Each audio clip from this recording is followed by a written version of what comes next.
She read your message 3 hours ago. You can see she's online.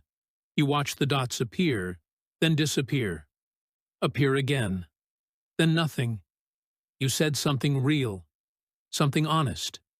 Something that took courage to type. And now, silence. Not because she's busy, but because what you said made her uncomfortable. You showed depth. And depth, my friend, is terrifying to most people. Here's what nobody tells you. Intelligence in a man isn't attractive until it's paired with something else. Something darker. Something most men don't understand. Carl Jung spent his entire career studying the human psyche, and he discovered something brutal. He said we all have a shadow, the part of ourselves we hide, the part we don't want others to see. And here's the twist. Women aren't afraid of your intelligence. They're afraid you can see their shadow, that you can see past the performance, past the smile, past the carefully crafted image they show the world. You think too much. You observe too closely. You ask questions that make people squirm. And in a world built on shallow interactions and surface-level connections, that makes you dangerous. Not violent. Not cruel. Dangerous because you refuse to play pretend. Friedrich Nietzsche said it clearly. In individuals, insanity is rare. But in groups, it's the rule. Everyone around you is participating in a collective delusion. That love is simple. That attraction is about being nice. That if you just communicate better, everything works out. But you've tried that. You've been the good guy, the emotionally available one, the one who actually listens. And where did it get you? Exactly where you are now. Watching those dots appear and disappear. Intelligence without power is ignored. Intelligence without mystery is boring. Intelligence without edge is just a party trick. She doesn't want to date a walking encyclopedia. She wants to feel something she can't control. Something that unsettles her. Something that makes her question herself. Robert Greene wrote in The Art of Seduction that the greatest seducers in history weren't the smartest. They were the most enigmatic. They understood something most intelligent men miss. That revealing everything kills desire. That explaining yourself kills attraction. That being understood completely kills mystery. You're reading this because you've felt it. The way conversations die when you go too deep. The way her eyes glaze over when you explain your thoughts. The way attraction fades the moment you become fully known. It's not your intelligence that's the problem. It's that you're using it wrong. You're trying to build connection through clarity. But attraction lives in the fog, in the uncertainty, in the parts of you she can't quite figure out. Sigmund Freud discovered that humans are driven by forces they don't understand. Unconscious desires, hidden motives, repressed urges. Most people spend their entire lives running from their own unconscious. They distract themselves. They perform. They pretend. But the intelligent man, he sees it. He sees the game. He sees the mask. And when you see someone's mask, when you recognize the performance, they feel naked, exposed, vulnerable. And most people hate that feeling. They'd rather be around someone who plays along, someone predictable, someone safe. But you're not safe. Not because you're threatening, but because you see too much. Your silence isn't empty. It's observant. Your questions aren't casual. They're surgical. You don't just hear words. You hear what's beneath them. The fear, the insecurity, the need for validation. And that level of perception makes people uncomfortable, especially women who've built their entire identity on being desirable, on being wanted, on controlling the narrative of attraction. Here's the pattern you've probably noticed. The more interested you are, the more you show your intelligence, the faster she pulls away. Not always, but often enough that you've started to wonder what's wrong with you. Nothing is wrong with you. Something is wrong with your strategy. You're playing chess while everyone else is playing checkers. And the problem with that is simple.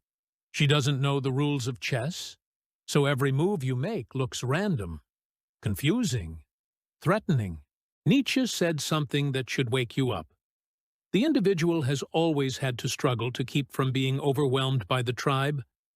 If you try it, you will be lonely often, and sometimes frightened.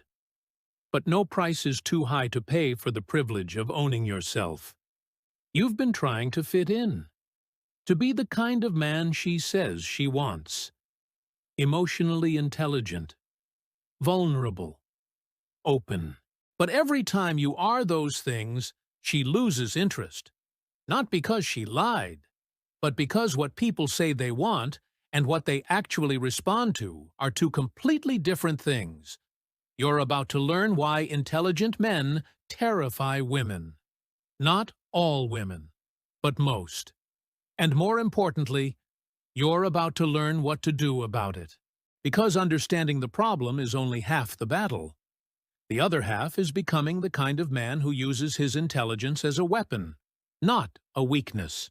Let's go deeper, because the surface explanation doesn't cut it. You need to understand the mechanics, the psychology, the dark truth about how attraction actually works versus how you were told it works. Marcus Aurelius wrote in his private journal, "Everything we hear is an opinion, not a fact. Everything we see is a perspective, not the truth." He was the most powerful man in Rome, and even he understood that reality is filtered through perception. So when a woman says she wants an intelligent, emotionally aware man, she believes it. Consciously, she thinks that's true. But her unconscious, the part Freud spent decades mapping, that part wants something completely different. Her unconscious doesn't care about your degree. It doesn't care about your insights. It doesn't care that you can discuss philosophy at 2 in the morning. Her unconscious is asking one question, and one question only. Can this man survive? Can he protect? Can he lead? Does he have power in the world? And here's the brutal part. When you lead with your intelligence, when you explain everything, when you're too available, too eager to share your inner world, her unconscious reads that as weakness. Not because intelligence is weak, but because the way you're displaying it signals that you need her validation, that you need her to recognize how smart you are, that you need her to appreciate your depth. And need, my friend, is the death of desire. Carl Jung said, "Where love rules, there is no will to power. And where power predominates, love is lacking." You've been trying to create love through understanding, but you skipped the power part. And without power, without the sense that you could walk away at any moment, there is no tension, no polarity, no attraction.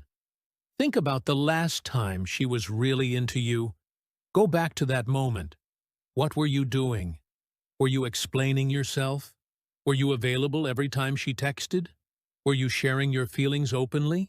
Or were you busy, focused on something else, slightly unpredictable? I'm willing to bet it was the latter, because attraction doesn't follow logic.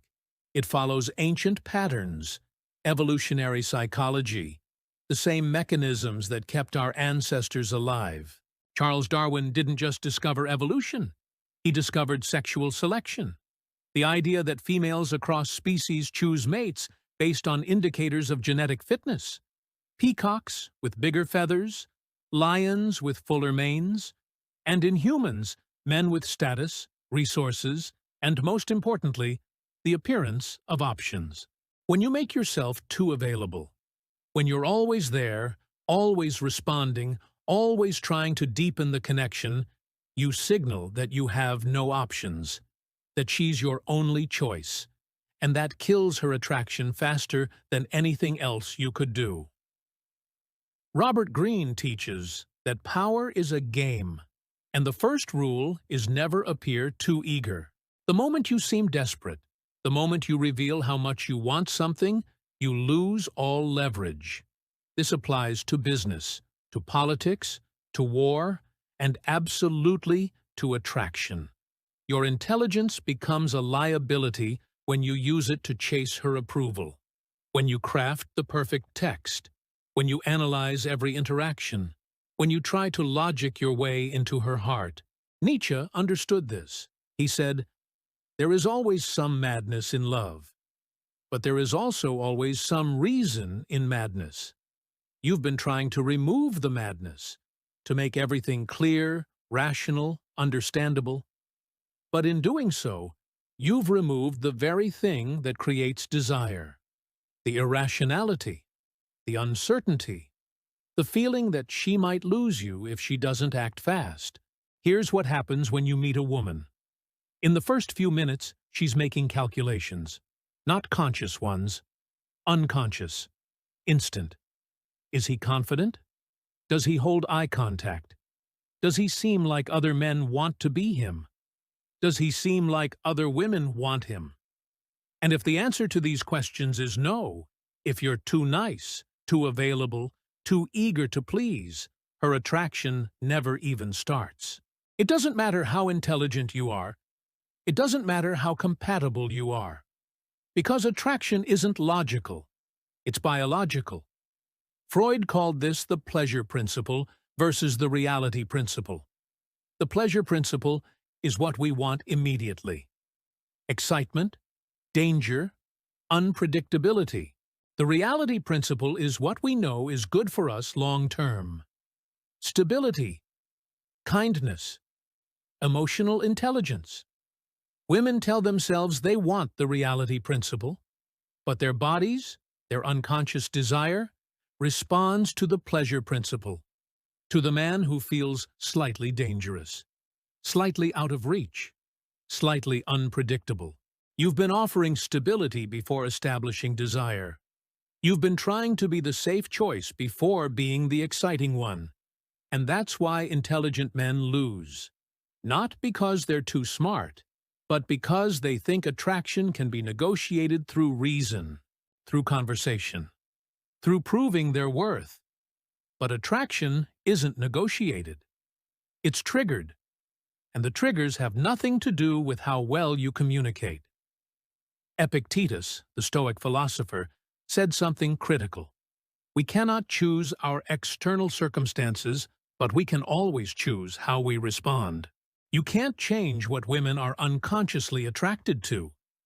You can't logic them into desiring you.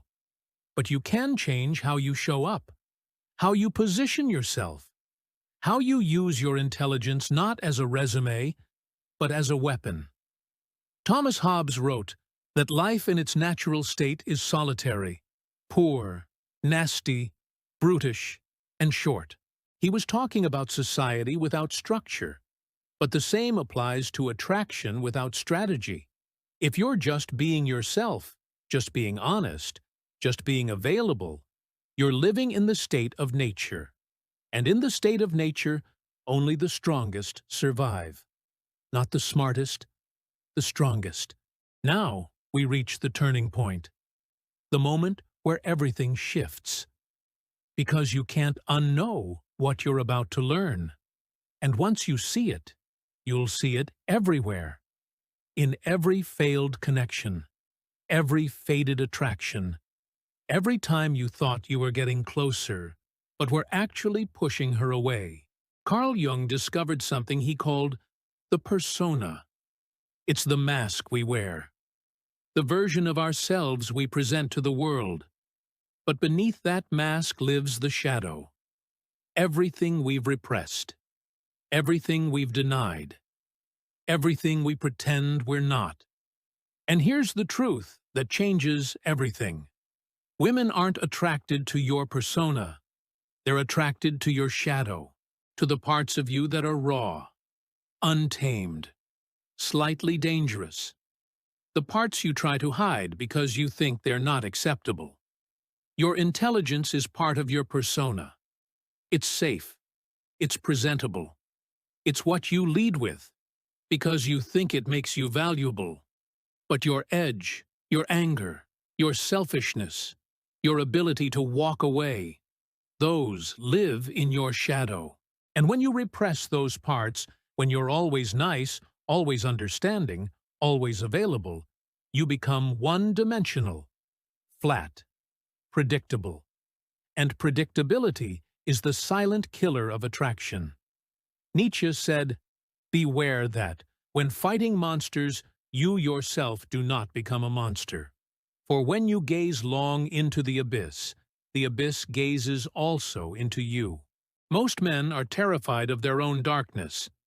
They've been taught that good men don't get angry. Good men don't have boundaries. Good men sacrifice themselves for love. But that's a lie designed to make you controllable, manageable, safe. And safe men don't inspire desire. They inspire comfort. And comfort is what you feel for a couch, not a lover. Let me give you a specific scenario. She cancels plans last minute. Again. The intelligent man responds with understanding. "No problem. Let me know when you're free." He thinks he's being mature, emotionally secure. But what he's actually doing is signaling that his time has no value, that her flaking has no consequences, that he'll always be there, waiting, hoping. And her unconscious registers this immediately, not as kindness, as desperation. The man who understands power responds differently. He doesn't explain. He doesn't ask why. He simply says, "All right," and disappears. Not out of anger, not out of games, but because he genuinely has other things to do, other people to see, a life that doesn't revolve around her schedule. And this creates something she rarely feels with intelligent men: anxiety. The fear that she might have just lost something valuable. Robert Greene teaches that absence increases respect and honor. The more you're seen and heard, the more common you appear. When you're always available, always texting back immediately, always making yourself smaller to fit into her life, you become background noise. But when you pull back, when you create space, when you show through your actions, not your words, that you have options, something shifts. She starts chasing. Not because you manipulated her, but because you stopped participating in your own devaluation. Jordan Peterson talks about the hero's journey. Every great story follows the same pattern. The hero faces a challenge, descends into darkness, confronts his demons, and returns transformed. But most intelligent men never take that journey. They stay in the village. They play it safe. They avoid conflict. They try to think their way through life instead of living it. And women can smell that. They can sense when a man hasn't been tested, when he hasn't faced his darkness, when he's still afraid of his own power. Plato wrote about the allegory of the cave. Prisoners chained in a cave, watching shadows on the wall, thinking the shadows are reality. Most people live their entire lives in that cave. But the intelligent man sees the chains. He sees the shadows for what they are: illusions, performances. And when he tries to explain this to others, they don't thank him. They attack him, because he's threatening their comfortable delusion. This is why you feel alone even in a crowded room. Why your insights are met with silence or discomfort. Why women who claim they want depth pull away the moment you show it. Because real depth requires them to look at their own shadows, their own illusions, their own games, and most people aren't ready for that. They want the appearance of depth, the performance of connection, but not the real thing. Because the real thing is terrifying. Machiavelli wrote that it's better to be feared than loved, if you cannot be both. He wasn't advocating cruelty. He was stating a political reality. That power requires respect, and respect requires boundaries. When you're always loving, always giving, always understanding, you sacrifice respect. And without respect, love becomes obligation, burden, eventually resentment. She doesn't leave because she's cruel. She leaves because you taught her you have no boundaries, no limits, no point at which you'll say enough. Albert Ellis, the father of rational emotive therapy, discovered that most human suffering comes from irrational beliefs.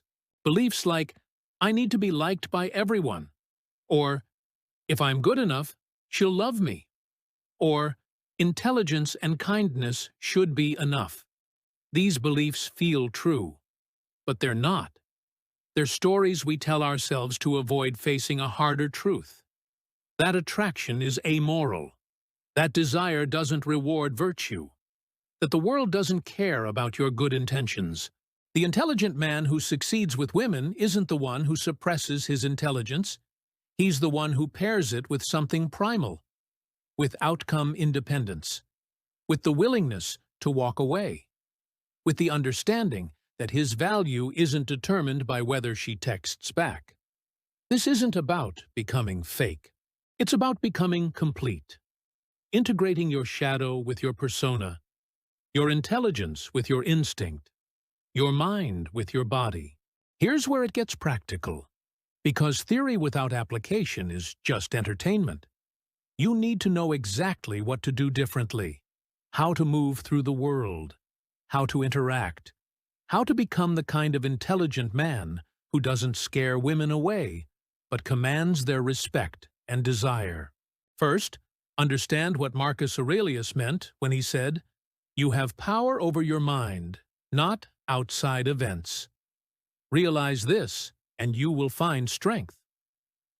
Every time you check your phone hoping for her text, you've given away your power.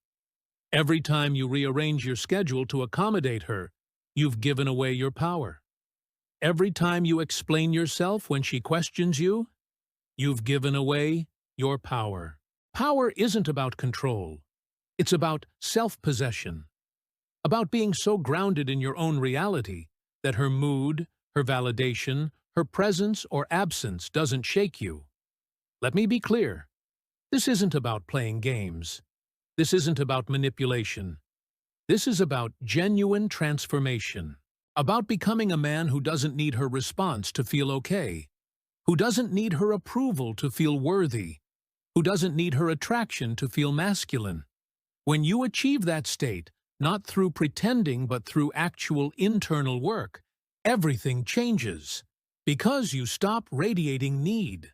And when you stop radiating need, you start radiating something far more powerful: sufficiency. Carl Jung said, "The meeting of two personalities is like the contact of two chemical substances. If there is any reaction, both are transformed." But here's what he didn't say. If one substance is weak, diluted, desperate for reaction, there is no chemistry. There's just absorption. She absorbs your attention, your time, your energy, and gives nothing back. Not because she's evil, but because you've created a dynamic where she doesn't have to, where you'll stay regardless, where your intelligence becomes a tool for her validation instead of your own advancement. Think about how you text. The intelligent man crafts messages. He thinks about tone, about timing, about how it will be received. He rewrites 3 times before sending, and she feels all of that effort, that weight, that need for approval. Now compare that to the man who sends 3 words and disappears for hours. Not because he's playing hard to get, but because he's genuinely busy building something that matters more than her response. Which man do you think she thinks about more? Robert Greene writes about the law of absence and presence. Too much presence suffocates, creates familiarity, kills mystery. But strategic absence creates longing, makes your presence valuable, forces her to wonder what you're doing, who you're with, whether you're thinking about her The intelligent man's mistake is believing that more communication creates more connection. It doesn't. It creates dependency. And dependency, when one-sided, always leads to resentment. Nietzsche talked about the will to power. Not power over others, but power over yourself. The ability to create your own values, to live by your own code, to not be moved by praise or criticism. Most men outsource their self-worth to their job, to their relationships, to how women respond to them. But the man with real power defines himself. He knows what he values, what he stands for, what he will and won't tolerate. And that internal certainty is magnetic in a way that intelligence alone never will be. Here's a test. Can you go a week without initiating contact with her? Not as a game, not to make her chase, but because you're genuinely focused on something else. Your business, your body, your purpose. If you can't, if the urge to reach out becomes unbearable, you don't have a connection problem. You have a dependency problem.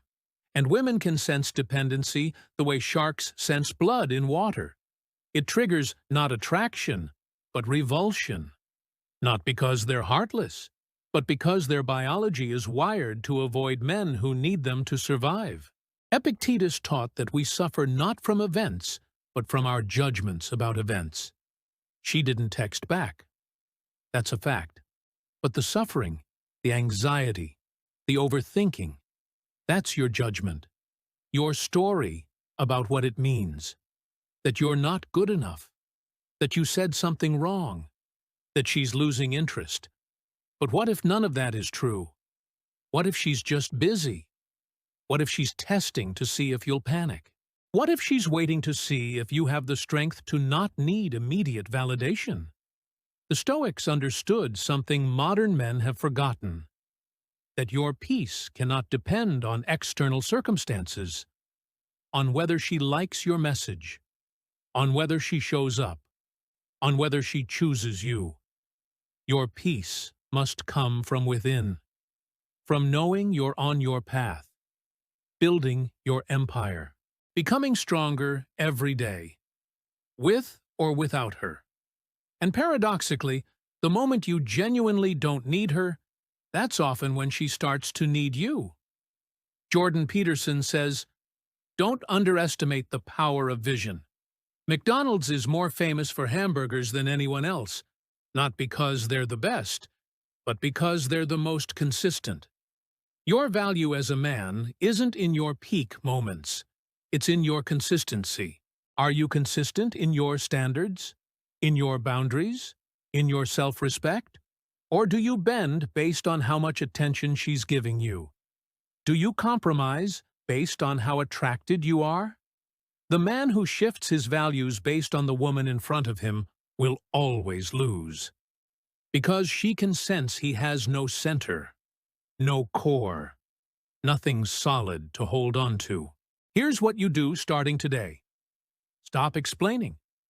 When she asks where you were, "I was busy," is enough. Stop apologizing for having a life. Stop seeking permission to have standards. If something doesn't work for you, say so. Once, calmly. Then act accordingly. Don't debate it. Don't justify it. State your reality and let her decide if she wants to exist in it. This isn't arrogance. This is self-respect. And self-respect is the foundation of all attraction. Thomas Hobbes said life is a war of all against all. He was wrong about society, but he was right about one thing. In any dynamic, there's a struggle for position, for power, for who sets the frame. And if you're not consciously setting the frame, she will. And her frame will always prioritize her comfort over your growth, her validation over your mission, her needs over your purpose. Not because she's selfish, but because that's the natural order when there's no counterforce. We've reached the end. But this isn't really an ending. It's a beginning. Because everything you've learned here is worthless unless you apply it. Unless you take this knowledge and forge it into action, into a new way of being, into the man you were always capable of becoming, but were too afraid to embody. Carl Jung spent his final years writing about individuation, the process of becoming whole, of integrating all parts of yourself, the light and the dark, the intelligence and the instinct, the mind and the body. He said most people never individuate. They live as fragments, playing roles, wearing masks, never fully embodying who they truly are.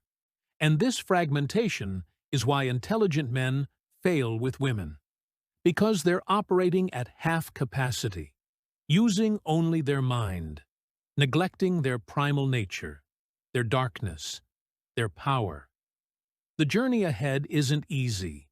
You'll be tempted to fall back into old patterns, to over-explain, to chase validation, to make yourself small, to fit into someone's comfort zone.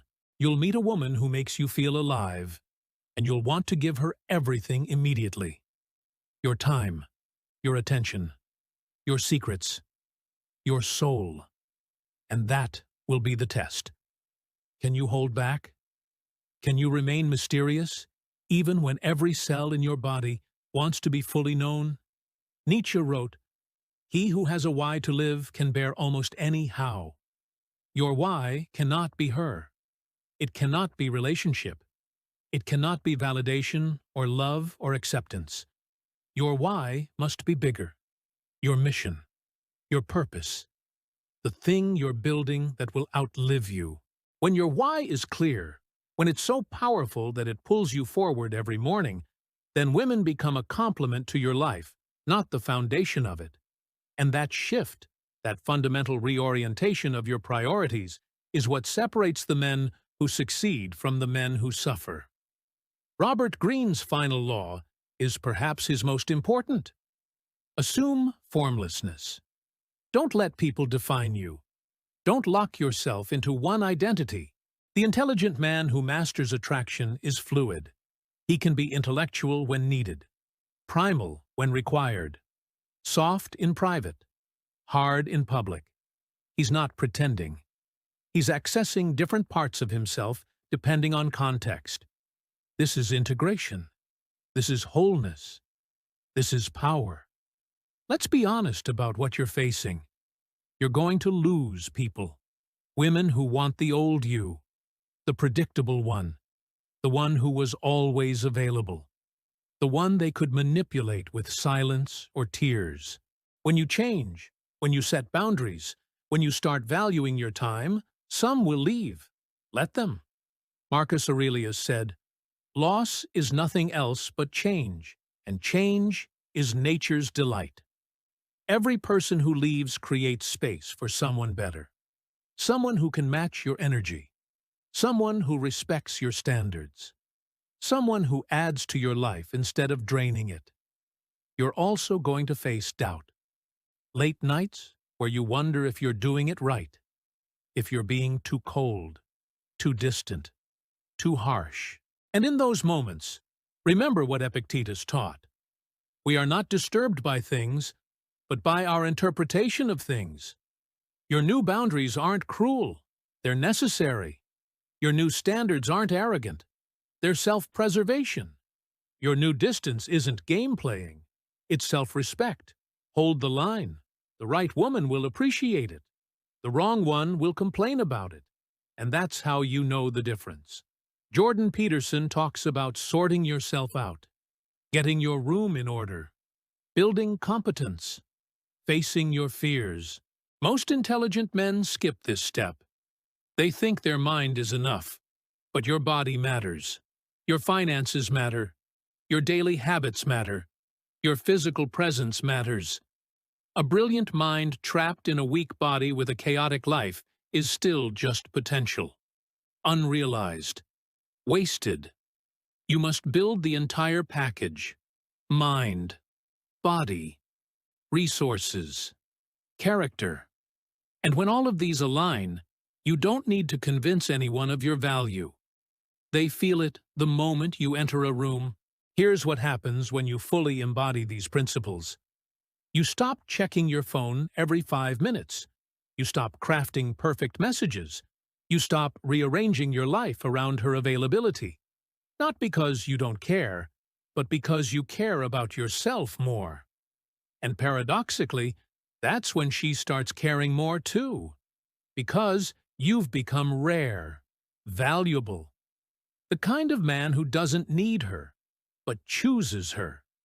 And choice, conscious, deliberate choice, is far more flattering than desperate need. Plato believed in the world of forms, perfect ideals that exist beyond physical reality. You'll never be the perfect man. There's no such thing. But you can move closer to your ideal every single day. One boundary at a time. One workout at a time. One moment of self-respect at a time. This is the path. Not perfection, progress, not arrival. Movement, not certainty. Faith in the process. Machiavelli's prince was neither loved nor hated, but respected. That's your goal. Not to be the nice guy everyone likes, but nobody desires. Not to be the asshole everyone hates, but some pursue. But to be the man everyone respects.